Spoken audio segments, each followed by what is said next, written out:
Salut YouTube, on se retrouve pour une nouvelle vidéo aujourd'hui. Aujourd'hui on va parler de mon bilan lecture du mois de juin. J'ai lu pas mal de lectures, je n'ai pas eu énormément de coups de cœur, mais j'ai eu beaucoup de DNF et ça... Enfin beaucoup. J'en ai eu 2, mais vraiment... Voilà, c'est vraiment des DNF auxquels je ne m'attendais pas du tout. Donc je suis un petit peu dégoûtée, mais bon, je vais vous expliquer tout ça. Je commence tout de suite par... une lecture coup de cœur, ma première lecture du mois de juin. Si vous avez suivi mon vlog lecture sur cette lecture, vous savez déjà ce que je vais dire.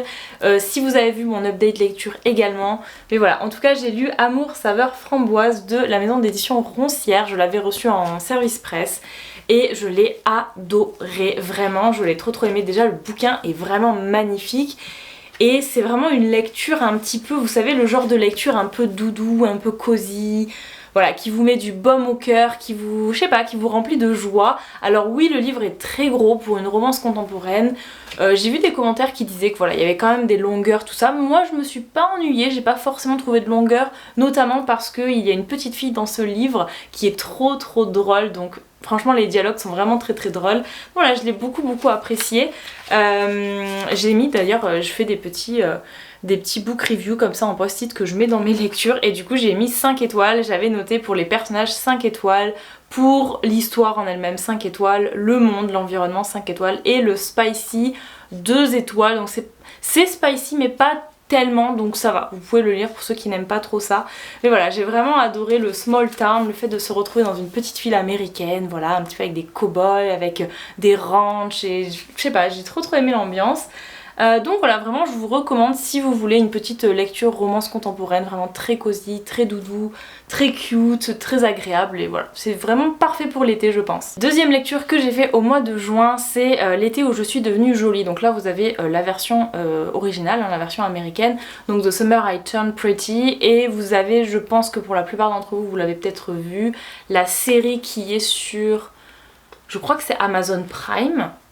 C'est pas Netflix, donc je crois que c'est sur Amazon Prime. Vous avez la série en tout cas, et en ce qui me concerne, j'avais vu la série avant de lire les livres. Et voilà, je me suis dit, bon, j'ai bien aimé la série sans plus, mais j'ai bien aimé. Je me suis dit, pourquoi pas lire les livres, et donc c'est ce que j'ai fait. Enfin, en tout cas, j'ai lu le tome 1 au mois de juin, sauf que j'ai pas plus apprécié que ça ma lecture. J'ai trouvé que déjà c'est très young adulte. Mais par rapport aux autres young adultes que je lis, j'ai trouvé ça encore même plus enfantin que ce que j'ai pu lire comme young adulte jusqu'à présent. Je sais pas, ou peut-être parce que j'avais vu la série et que du coup dans la série il se passe pas grand chose, mais qu'en même temps comme c'est des acteurs, bah ça bouge, c'est beaucoup plus on va dire actif. Mais là je sais pas, je tournais les pages, il se passe des choses mais j'avais vraiment l'impression de m'ennuyer complètement. Et Belly quoi, Belly... Déjà dans la série j'avais du mal avec son personnage, il y a des moments ça va mais il y a des moments où elle m'énerve plus qu'autre chose et là franchement dans le livre c'est encore pire. Donc voilà, j'ai pas plus accroché que ça, j'aime bien, voilà, mais sans plus. Donc je lui ai mis 3 étoiles sur Goodreads, mais je sais que c'est pas une lecture que je referai quoi. Ensuite, premier DNF, si vous avez vu mon update lecture, je pense que vous savez déjà, j'ai DNF Magnolia Parks. Alors j'étais très surprise parce que quand j'ai dit ça dans mon update lecture, en fait il y a eu beaucoup de personnes qui m'ont dit que eux aussi avaient DNF Magnolia Parks.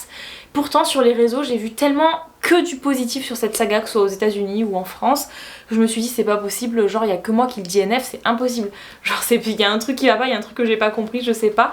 Mais non, je me suis rendu compte qu'en fait en disant que j'avais DNF ce livre, beaucoup d'entre vous m'avaient dit qu'ils avaient DNF ou qu'en tout cas ils n'avaient pas forcément apprécié leur lecture.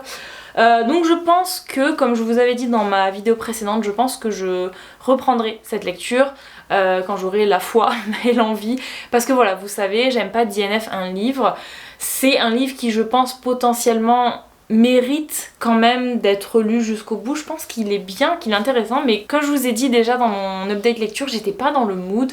J'étais à la limite, voilà, de la panne de lecture et je me suis dit si je lis ça... c'est compliqué, il y a beaucoup de personnages, tout ça, c'est voilà, ça va me mettre complètement dans une panne de lecture, donc j'ai préféré arrêter ma lecture.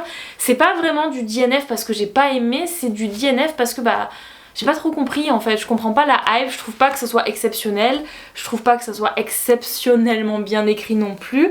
Donc voilà, je me suis dit, bon, à l'occasion, je pense que je le reprendrai pour le terminer, mais sans plus. Ou peut-être je l'écouterai en audiobook, parce que c'est vrai que c'est très compliqué, vraiment il y a beaucoup de personnages et je me dis peut-être qu'un audiobook j'arriverai mieux à comprendre, à me projeter dans l'univers, je sais pas du tout. Mais voilà, en tout cas je ne perds pas espoir, je continuerai ce livre là mais plus tard. Ensuite j'ai lu une romantécie, donc il s'agit du tome 1 Foxglove King de Anna Wheaton chez Brajlon. Donc ce livre là vraiment il est magnifique, je l'avais acheté parce que j'adore en fait tout ce qui est attrait à la mort, à la faucheuse, tout ça et je me suis dit bon ce livre là m'intéresse pas mal. Et je l'ai lu donc au mois de juin. Alors le livre est vraiment très très beau, franchement il est magnifique. Par contre je n'ai pas forcément accroché plus que ça à l'univers. Déjà je suis un petit peu dégoûtée, je pense que je vous l'avais dit dans ma vidéo précédente, mais en le lisant en fait les lettres se sont bien effacées ici. Donc je suis vraiment dégoûtée, on voit plus trop, enfin juste vous grattez, vous passez votre doigt dessus et ça s'en va. Donc c'est un petit peu dommage pour ça. Sinon voilà, comment dire, j'ai bien aimé l'univers, mais c'était très compliqué, beaucoup de détails, beaucoup de descriptions et finalement pas tellement d'action dans ce tome là. Je pense que c'était vraiment l'autrice a posé un petit peu les bases de cette histoire et l'environnement, tout ça, mais comme c'est quand même une fantasy qui est très très très compliquée avec beaucoup de personnages, beaucoup de surnoms pour les personnages, voilà, j'étais perdue, j'ai dû prendre des notes pendant ma lecture pour vous dire. Mais je perds pas espoir parce que mine de rien l'intrigue m'a intéressée, la fin m'a intéressée, donc je lirai la suite. Mais voilà, j'ai été déçue par rapport à la lecture que j'attendais. C'était pas vraiment ce à quoi je m'attendais quoi, tout simplement.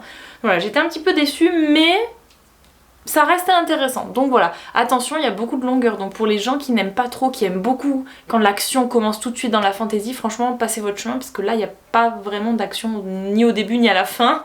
Enfin si, un petit peu plus à la fin quand même, mais bon voilà, je dirais qu'il y a des moments d'action vers le milieu, tout ça, quand on a un petit peu des révélations, quoique on n'en ait pas beaucoup parce que franchement on a des révélations, on a tellement encore de questions parce qu'il y a tellement de personnages et tellement de choses dans ce monde qui est immense que voilà, du coup je reste un petit peu sur ma faim, mais j'ai très très hâte de lire le tome 2 en fait. Autre livre que j'ai lu au mois de juin, et lui franchement je l'ai reçu il y a pas longtemps, je l'ai lu directement parce que j'avais trop hâte, c'est Butcher and Blackburn de Byrne Weaver chez les éditions Verso.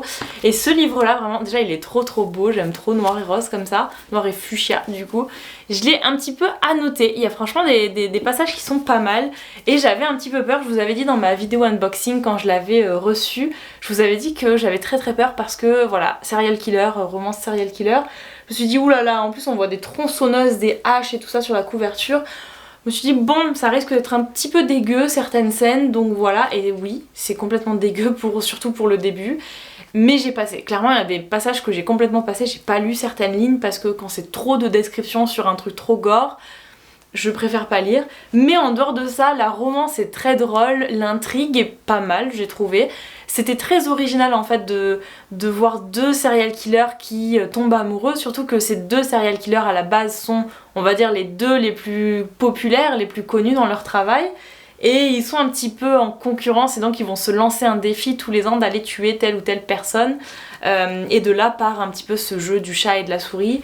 Et voilà, on va les suivre tout le long. Et en fait c'est super intéressant parce que vous avez au début les chapitres qui s'enchaînent et on voit 1 an, 2 ans plus tard. Enfin vraiment, le temps passe très vite au début dans les chapitres et on se dit mais what, ça fait déjà 1 an alors qu'il y a 5 pages quoi.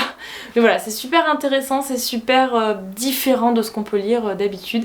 Et j'ai trouvé ce livre vraiment génial. Ça n'a pas été un coup de cœur parce que voilà, moi pour un coup de cœur, il faut vraiment que j'aime du début à la fin. Mais c'est vraiment un 5 étoiles parce que voilà, c'est très original, un environnement vraiment très drôle et c'est un peu what the fuck. Et d'ailleurs, je sais pas si vous avez vu passer, mais le film a été annoncé. Alors je crois que c'est un film. Je pense pas que ce soit une série, je crois que c'est un film qui est prévu. Mais ouais, le film a été annoncé et en fait j'ai trop hâte parce que je me demande vraiment ce que ça va donner en film. Ça va... Je sais pas s'ils vont mettre vraiment les scènes un peu gore et tout ça, mais franchement si c'est ça, ça va être un film d'horreur. Mais sinon la romance franchement en film elle peut être vraiment cool. Vraiment j'ai trop hâte de voir ce que ça va donner. Mais du coup j'espère qu'ils vont faire tous les tomes parce que ce tome là a été annoncé en film et du coup il y a 2 autres tomes après. Donc voilà, je sais pas du tout mais vraiment c'était une très bonne lecture. Autre lecture que j'ai fait au mois de juin et là je suis trop déçue franchement. Déjà je suis déçue par rapport à la qualité du livre, regardez ça. Tout est parti ici. En fait, juste le fait de tenir le livre comme ça pour le lire, vous voyez. Donc le doigt ici, le frottement, ça a fait que les lettres se sont complètement effacées. Donc ça m'a un petit peu dégoûtée. Franchement, voilà. Et j'attendais beaucoup de ce livre. J'attendais beaucoup, notamment de l'enquête. Je vous ai même pas dit, mais le titre c'est If We Were Villains aux éditions Phoebs. Et franchement... j'attendais vraiment un truc de dingue, un petit peu comme Un automne pour te pardonner de Morgane Moncomble, parce que vraiment l'enquête était dingue, elle était folle, vraiment tout le livre était fou et je m'attendais vraiment à ce genre de livre là en fait. Pas du tout, ça a été très long au début, je me disais bon, je crois que vous en avez parlé dans mon update lecture, je me disais au début ok, on nous présente les élèves, ils sont assez nombreux, donc le temps de vivre un petit peu à travers eux, de voir comment ils font leur quotidien, à quel point ils sont amis, proches, etc. Pour bien les connaître, il y avait beaucoup de longueur sur ça. Mais au début, je me disais, bon, allez, potentiellement, ça va être peut-être une petite partie du livre qui va nous faire vraiment des descriptions sur la vie des élèves avant le meurtre. Et tout le reste, ça va être le meurtre et l'enquête. Pas du tout, il y a eu plus de la moitié du livre où c'était toujours la vie des élèves, quand ils se disputent, quand ils sont ensemble, ils vont manger ensemble, etc. C'était très long, j'ai trouvé, avant que le meurtre ait lieu. Puis voilà, il y a le meurtre qui arrive et là je me suis dit enfin l'enquête va commencer. Mais pas tellement en fait, c'est pas vraiment basé sur une enquête, mais c'est plutôt basé sur les relations entre eux, entre les élèves, entre leur amitié. Mais j'ai pas trouvé qu'il y avait tant d'enquête dans le sens où il n'y avait pas vraiment la police tout le temps dans chaque chapitre, c'était vraiment leurs souvenirs à eux, ce qu'ils se rappelaient de cette époque-là avant le meurtre, puis après le meurtre, le fait qu'il y en ait le personnage principal du coup qui sort de prison, tout ça, enfin c'était un petit peu même confus, c'était long, j'ai pas trop apprécié, je suis même un petit peu dégoûtée. Alors oui, il y a de la romance dedans, mais c'est clairement pas le point principal de l'histoire. Il y a des choses qui m'ont surprise, mais je sais pas, vraiment j'ai pas trop adhéré à cette lecture. Et la fin, j'ai pas trop apprécié la fin non plus, je saurais pas comment vous expliquer ça, mais vraiment j'avais l'impression de lire pour rien. Ça a été une lecture, franchement j'ai failli le DNF pour vous dire, j'avais l'impression de perdre mon temps sur ce livre là, et c'est trop dommage parce que voilà, c'est inspiré de Shakespeare, tout ça, j'avais vraiment envie de l'apprécier, mais voilà, ça l'a vraiment pas fait avec moi. Bref, je sais pas, j'ai limite envie de le revendre, mais comme je vous dis, les lettres sont complètement effacées, donc voilà, il est très beau, hein, mais bref, je suis dégoûtée. Donc ça a été un 3 étoiles pour moi cette lecture. Ensuite, autre livre que j'ai lu, et ça c'est le tome 2, donc du Pont des Tempêtes, donc La Reine Traîtresse. J'ai adoré, franchement j'ai adoré, mais je ne l'ai pas autant apprécié que le tome 1. Franchement, Le Pont des Tempêtes, ça a été pour moi une révélation. J'avais vraiment adoré tout l'univers, tout ce qui se passait, l'action et tout, c'était vraiment incroyable.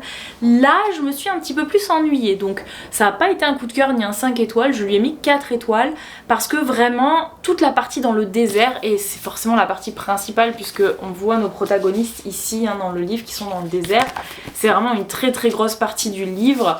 D'ailleurs, je me suis dit, mais comment est-ce qu'ils vont s'en sortir quand ils sont dans le désert, parce que franchement, ils ont soif, ils sont en train de mourir les pauvres, c'était terrible. Mais voilà, j'ai trouvé ça très long, très ennuyant un petit peu.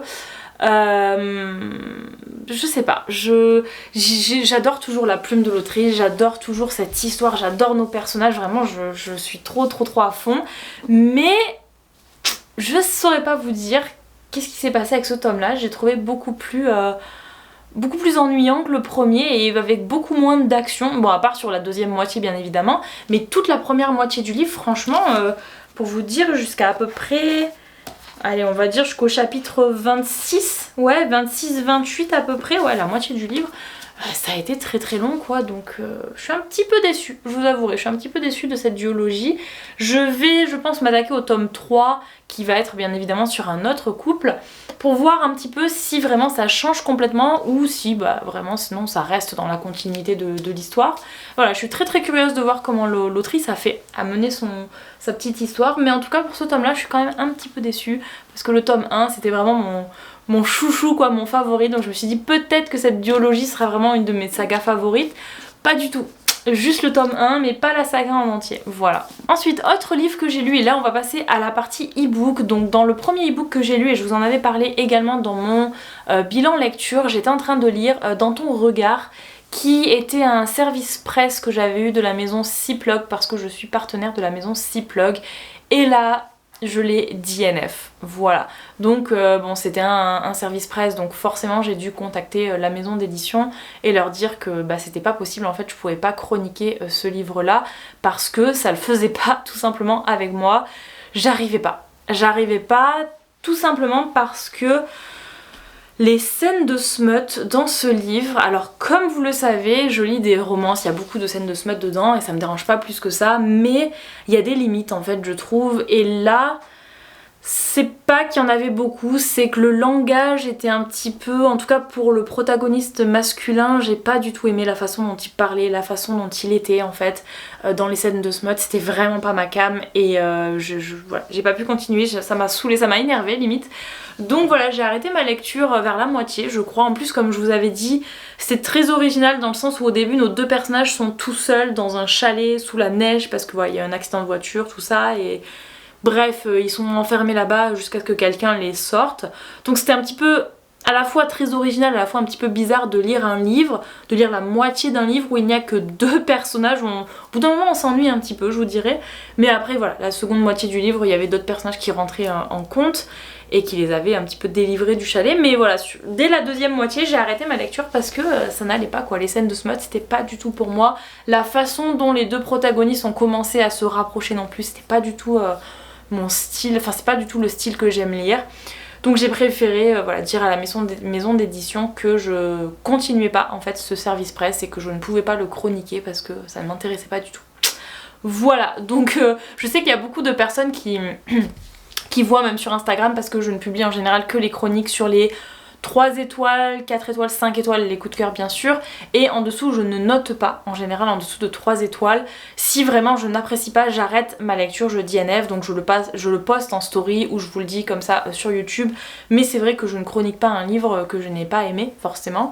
J'ai pas forcément envie de détruire un auteur ou une autrice ou même son livre, alors que bon c'est beaucoup de travail et j'estime que de toute façon mon avis est personnel, donc forcément même si moi je n'ai pas aimé, j'ai vu énormément de gens qui ont apprécié cette lecture, donc tant mieux pour eux. Mais voilà, je préfère en tout cas le dire sur YouTube, être honnête avec vous et vous dire que quand j'aime pas j'arrête, je DNF et je n'ai pas besoin de continuer le service presse. Et aussi je vois beaucoup de gens qui disent ouais en fait j'ai l'impression que t'aimes tous tes services presse parce que franchement tu mets que des 4 étoiles, des 5 étoiles. Non, disons que je suis pas très difficile en lecture, il y a beaucoup de livres que j'apprécie, c'est très facile pour moi d'apprécier un livre, mais il y a aussi beaucoup de livres où voilà j'ai du mal, et quand j'ai du mal bah j'arrête. Voilà, c'est tout simplement je ne peux pas, j'ai pas envie de me forcer. Se forcer à lire un livre c'est vraiment vous faire rentrer dans une panne de lecture et ça c'est vraiment pas ce dont j'ai besoin, mais vraiment pas, j'en ai pas du tout envie, donc je préfère... J'ai trop de livres à lire et disons que j'ai pas le temps en fait de perdre mon temps sur une lecture qui ne me plaît pas. Donc voilà, j'ai arrêté ce service presse malheureusement. Et j'ai lu donc un autre e-book, alors je prends mon téléphone parce que je me rappelle même plus tout ce que j'ai lu. Deuxième e-book, ah oui, alors deuxième e-book c'était également un service presse, c'était Une cabine pour deux de Anis Carr, et ce livre là par contre c'est un service presse mais je l'ai adoré. Pour vous dire, je l'ai tellement adoré que en fait l'autrice a fait une promotion sur le e-book, bien évidemment c'était un service presse donc je l'ai reçu gratuitement en e-book. Mais je voulais soutenir l'autrice et comme elle a fait une promotion sur Amazon, j'ai acheté son e-book pour un petit peu moins cher que le e-book de base. Donc je l'ai acheté quand même, même si j'avais le service presse. Parce que vraiment ce livre mérite tellement d'être vendu, d'être connu et de... Voilà, je l'ai adoré, ça a été un énorme coup de cœur. Ça a été très intéressant parce qu'on arrive dans la période de l'été, donc Une cabine pour deux c'est une croisière, c'est une fille qui part en croisière et qui va rencontrer un homme, un jeune homme, en tout cas plus jeune qu'elle. Je peux pas trop expliquer parce que j'ai l'impression que je vais beaucoup spoiler si j'explique, mais en tout cas voilà, la base de l'histoire c'est ça se passe dans une croisière en Méditerranée et c'est super agréable parce que l'autrice nous a extrêmement bien décrit les paysages, la Croatie, l'Italie, franchement c'est tellement agréable, moi j'avais l'impression de partir en vacances avec eux, donc voilà je me suis régalée et ça se lit vraiment tout seul. C'est pas très très long comme livre, je pense 400 pages, bon j'ai pas le livre en papier mais j'ai même pas mis 24 heures pour lire le livre en e-book, donc je pense que c'est un 350-400 pages à peu près. il est génial, il est génial. Et c'est vrai qu'on voit pas souvent des histoires comme ça de croisière, en tout cas des romances en croisière, et je trouve ça super, pareil, super frais, super original de lire ça, et notamment pour l'été. Si vous savez pas quoi lire pendant les vacances d'été, foncez pour ce livre-là, il est trop trop bien. Ensuite, j'ai lu, alors attendez, je cherche mes e-books. Oui, j'ai 2 amours, pareil, ça a été un SP, j'ai eu trop de SP ce mois de juin, ça a été un SP, alors ça n'a pas été un coup de cœur, mais ça a été un 5 étoiles parce que, pareil, j'ai adoré la plume de l'auteur, j'ai adoré l'ambiance, j'ai adoré en fait, ça se passait aux JO, aux Jeux Olympiques de Paris qui vont... je sais pas s'ils ont commencé les JO là ou s'ils vont commencer, j'en sais rien, en tout cas c'est cet été. Et donc l'auteur s'est servi de cet événement pour écrire toute sa romance, pour baser sa romance sur ça. J'ai adoré parce que déjà les JO, on voit pas souvent ça dans une romance, et en plus ça a été une romance un petit peu à suspense parce que vous avez là une partie de la Russie qui rentre en compte dans l'histoire. C'est pareil, j'ai l'impression que si je parle, je vais vous spoiler complètement l'histoire. Mais bref, faut savoir qu'il y a une histoire de Russie, de KGB dans l'histoire, d'espions pour la Russie, qu'il y a un nageur professionnel qui participe au JO, et qu'il va y avoir une romance entre ce nageur professionnel et une femme qu'il va rencontrer. Je peux pas trop vous dire comment il va la rencontrer, mais franchement ce livre est trop bien, très drôle, parce que j'ai trouvé le sportif très très drôle, beaucoup plus que la fille, ce qui est normal quand on connaît l'intrigue en fait. Mais voilà, le français était très très drôle, et la fille qui est russe était un peu moins drôle. Mais voilà, j'ai beaucoup plus apprécié quand même le protagoniste masculin que la fille. Je me suis plus attachée à lui, notamment parce qu'on nous dit dans le début du livre que ce protagoniste masculin vient du sud de la France, dans un petit village du sud de la France, et c'est totalement mon enfance en fait. Donc voilà, ça m'a encore plus rapprochée de lui. Mais bref, en tout cas ça peut vous faire aussi une idée de lecture pour l'été, puisque voilà, c'est également une lecture très très fraîche, une lecture très très... je vous dirais pas une romance cosy parce qu'il se passe quand même pas mal de choses à la fin qui sont pas très très cute, mais ça reste une romance très très drôle et très intéressante pour l'été, très rafraîchissante pour l'été. Voilà. Ensuite, dernier e-book que j'ai lu au mois de juin, il s'agit de Idle Dream. Donc là c'est un petit peu délicat comme histoire. Alors ça se passe en Corée du Sud, ce qui fonctionne totalement avec moi puisque j'habite en Corée du Sud. Donc j'arrivais très bien à m'attacher au personnage et à comprendre, mais cette histoire m'a un petit peu brisé le cœur, c'était terrible. Ça reflète un petit peu totalement les problèmes qu'il y a dans la société coréenne aujourd'hui, et ça a été très dur à lire. Au début j'avais limite envie de le DNF, pas parce que je n'aimais pas, mais DNF parce que c'était très très dur à lire, et je me suis dit mais jamais j'arriverai au bout de cette lecture, c'est trop terrible en fait. Et bon après ça va, mais c'est vrai que le début, il y a une scène de viol au début et je m'attendais pas à ce genre de choses en fait, donc voilà. Mais il y a 2 protagonistes masculins qui sont coréens dans l'histoire, et voilà, c'était très intense, c'est spécial comme histoire, vraiment, c'était très bien écrit par contre. Donc je remercie également l'autrice parce que je l'ai eu en service presse. Et je l'ai terminé il n'y a pas longtemps, je l'ai terminé à la fin du mois de juin. Donc voilà, je voulais bien évidemment le mettre dans cette vidéo puisque ça fait partie de mes lectures du mois de juin. Et je lui ai mis 4 étoiles parce qu'il y avait quelques longueurs au début, il y avait beaucoup de descriptions, d'explications qui je pense sont complètement nécessaires à la compréhension de l'histoire parce que c'est quand même assez compliqué. On a 2 protagonistes principaux qui sont masculins, qui sont tous les 2 coréens, mais qui ont des vies... comment dire, qui ont des vies... on va dire parallèles, et qui rencontrent la même personne, la même femme, mais qui ne savent pas pourquoi ils ont rencontré cette femme comme ça, qui vient les aider, qui sort de nulle part. C'est très spécial vraiment comme histoire, et ça donne un peu d'espoir en vrai, mais au début c'est vraiment très très triste, et j'ai lâché un petit peu mes petites larmes au début, je vous avouerai que j'ai pleuré au début. Mais voilà, si ça vous intéresse ce genre de romance qui est assez dramatique, je vous invite à le lire, il est très très sympa, mais accrochez-vous, sortez les mouchoirs, parce que possiblement, si vous êtes sensible comme moi, vous risquez de pleurer, de pas mal pleurer. Donc voilà, cette vidéo est maintenant terminée, j'espère qu'elle vous aura plu. Si c'est le cas, n'hésitez pas à la liker, à la commenter, et je vous dis à bientôt dans une prochaine vidéo. Ciao tout le monde!